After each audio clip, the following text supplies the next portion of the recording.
Okay, you've been brought in too late. Well, for this situation, it is what it is. So do the best that you can with this.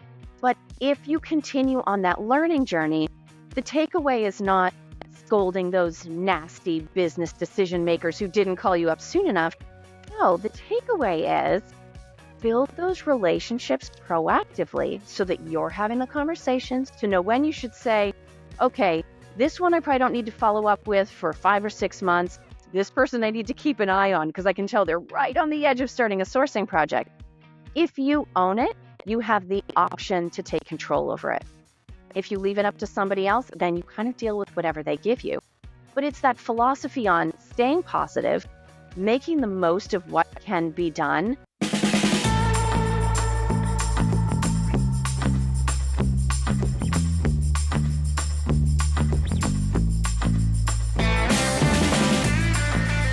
Thanks so much for joining another edition of the never-ending climb for a stronger supply chain and procurement for companies running SAP. Today, we have the pleasure of Kelly Barner joining us. And Kelly has this wonderful skill of combining technical with creativity to help imagine the art of the possible. It's like the other AOP. So, Kelly, thank you so much for joining us. Absolutely, Sean. It's my pleasure to be here today. Amazing. So, I love this story, and I know so many people can relate to it, of, great, I've got a nerd's degree. Now what? Can you share a little bit about Yes, what that was like for you? I definitely can. So my dream was to be an English professor. I know this is very far afield from what we're talking about today. So my great love was Shakespeare. I majored in a combination of history and English lit before 1700. Right out of undergrad, I applied to 2 graduate schools. Very luckily got into both of them, Boston University and Boston College. And maybe this was the groundwork for my ending up in procurement, but I looked at that tuition bill for a terminal 2-year master's degree and thought, $100,000 in debt. Do I really want to go $100,000 in debt? So, spoiler alert, I said no to both. I ended up getting a master's degree in library science to stay around books. But while I was there, I discovered this concept of corporate libraries.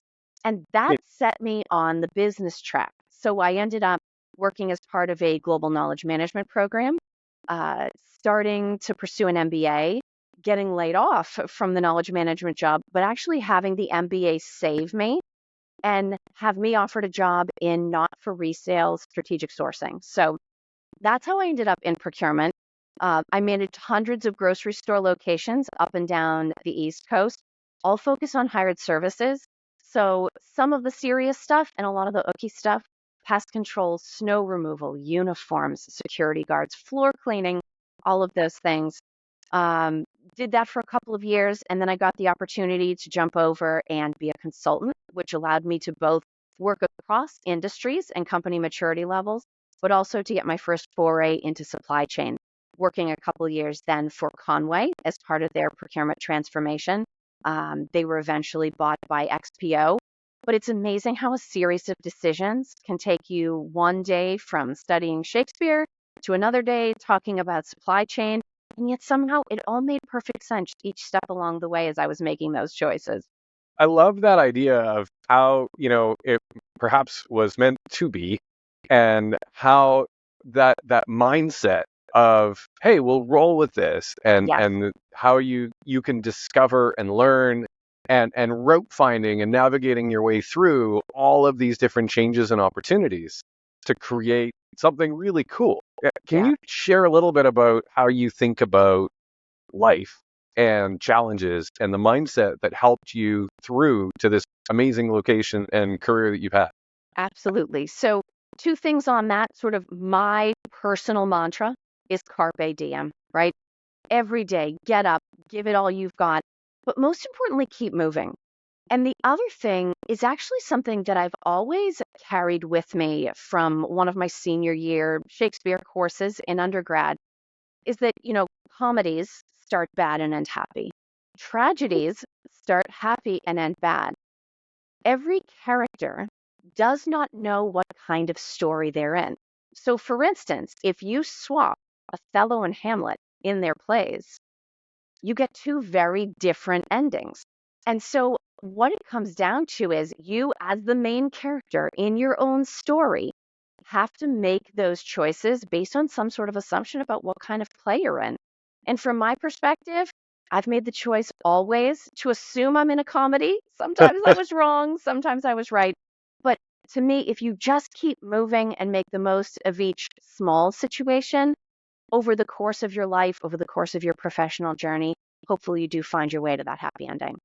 I love it. I'm hearing the just keep swimming. I'm hearing the like playful out. And I Yep, could totally relate to the playful out because I think we were talking earlier. It's, at the end of the day, the week, whatever, at the end of my life, I'm going to come that's skidding right. in across the finish line. Totally done. Two wheels, Um, empty tank. yeah, Absolutely. 100%. And with that, I think comes this sense of an origin or a center and that Yeah. sense of identity and how people take different paths in crafting their identity. Like, I think you brought a really healthy way of thinking about identity. Can you share a little bit more about that? Sure. And some of this, I think, probably comes from innately who I am. And some of it I've had to learn along the way with some of those sort of career shifts. I've always been a learner. I love learning. I'm a Mr. Rogers kid. My favorite segment was always when he'd go to the factory. This is how we make crayons. This is how they process soybeans. Look, a trumpet, right? Those segments, I always loved those. And so, because I think of myself as a learner, it didn't really matter what situation I found myself in that somehow applied. I've never thought of myself as, oh, the girl who tells other people about Shakespeare, the girl who does a specific task within procurement. I don't think of my identity as being based on a task or an area of responsibility, frankly, even a scope of expertise. I think more internally, maybe this is like the introvert's victory that I get to claim. But because so much of who I am is wrapped up in how I think about things and how I experience the world, I've been able to carry that and sort of transport from world to world to world without really losing myself as I went. I think I take exactly the same approach to analyzing spend or figuring out a news story for a podcast as I would have reading King Lear back in the day. And so, as long as that piece of me stays intact, I don't feel threatened by change. I'm not worried about, like, oh, one minute I'm in academia, the next minute I'm like on a plane to Amsterdam. Doesn't matter because it's the piece that's consistent that's ultimately directing my choices. And I always felt like that gave me the security I needed to explore some of the adventures that life presented to me. What a powerful statement. Gave you the security to go Yeah. explore, right? There's a sense of confidence when you know who you are. Yep. And that contrast of I am what I am, you get what you get, as opposed to I know who I am and I'm going to go Yep. out there and I'm going to make a positive difference on the world. And that Yeah. those two come from such different places. That exploration that people have to go through in their life of how to craft a really Right. positive, healthy identity that unlocks so many things for them and Yeah. helps them let go of some things sometimes that are holding them back. Yeah. So, so powerful. Thank you. Absolutely. One of the things that I love, Kelly, is the way AOP and your style and the style of your team members help strengthen supply chains. But you do that with not coming from a place of frustration with, oh, procurement was brought in late, but Yeah. bringing a sense of curiosity and, hey, by the way, did you know?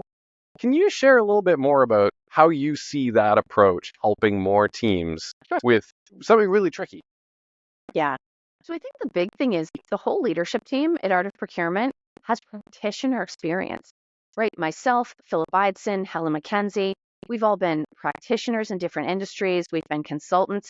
Helen even has public sector procurement background. And so we have walked a mile in the shoes of our audience. And I'll speak for myself on this one, made every single mistake you can possibly make along the way. And so, as we have these conversations with procurement now, very much tied to sort of the mindset conversation we were just having, okay, you've been brought in too late. Well, for this situation, it is what it is. So, do the best that you can with this. But if you continue on that learning journey, the takeaway is not scolding those nasty business decision makers who didn't call you up soon enough. No, the takeaway is build those relationships proactively so that you're having the conversations to know when you should say, okay, this one I probably don't need to follow up with for 5 or 6 months. This person I need to keep an eye on because I can tell they're right on the edge of starting a sourcing project. If you own it, you have the option to take control over it. If you leave it up to somebody else, then you kind of deal with whatever they give you. But it's that philosophy on staying positive, making the most of what can be done, and absolutely loving procurement. I mean, that's sort of Helen McKenzie's tagline, being crazy in love with procurement. She's the extrovert of the group, but all of us thoroughly enjoy working in the space. We have a shared philosophy about what procurement can achieve. And so our whole goal through everything that we do is helping procurement better imagine the art of the possible and where they can be involved, but also helping their colleagues on the executive team, in other functions, and even suppliers understand all of the value and assistance and just plain good business outcomes that procurement can deliver. There's something super important that I hope everybody really takes away from that. And this idea of when something goes wrong, okay, it is what it is. Now let's move forward. And taking an attitude and a mindset of curiosity and of how do we make it better.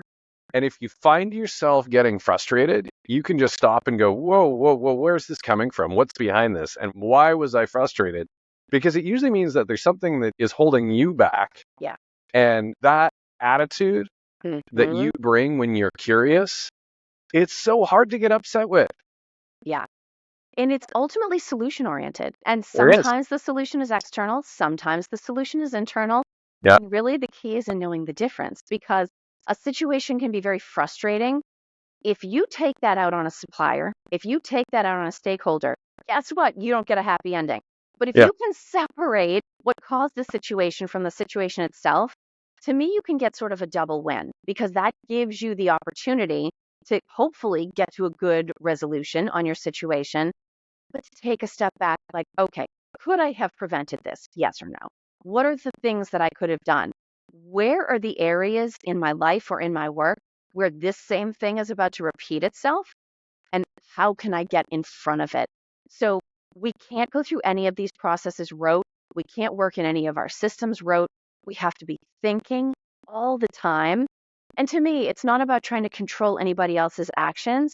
But if I can think of myself as able to have an impact on any of these situations, ultimately it keeps me away from a victim mindset, which is to me the most damaging thing you can end up with.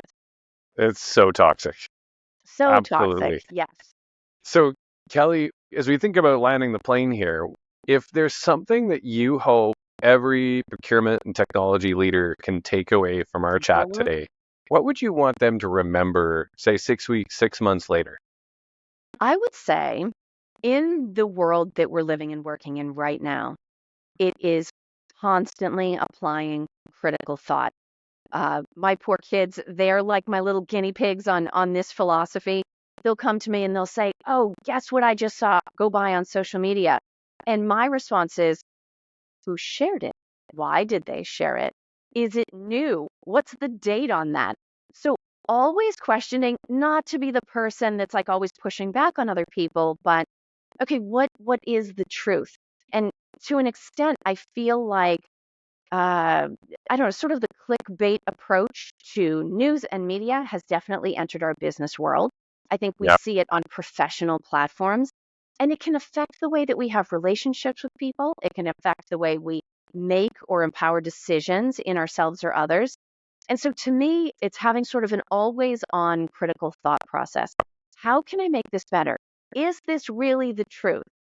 Don't respond viscerally to the first piece of information that reaches you. Read an alternate source. Go find somebody that's likely to disagree with that, whether it's in the news or somebody in your company. But always be thinking about ways to improve things and stay actively engaged in the work that you're doing because there's always an opportunity to make it better. But to get that opportunity, you need to be the person that's plugged in. You can't just be going through the motions. Yeah. Got to be plugged in, got to be thinking critically about the Yes. information being fed to you Hmm. and thinking about how your identity and your mindset can help you stay centered through it. Kelly, thank you so much. I really appreciate you joining today. And I hope all of you can check out the Art of Procurement, their team, and the great work that they do. And thank you. We'll see you again next week for another edition of The Never Ending Climb for a Stronger Supply Chain and Procurement Companies Running SAP. Thanks, everyone.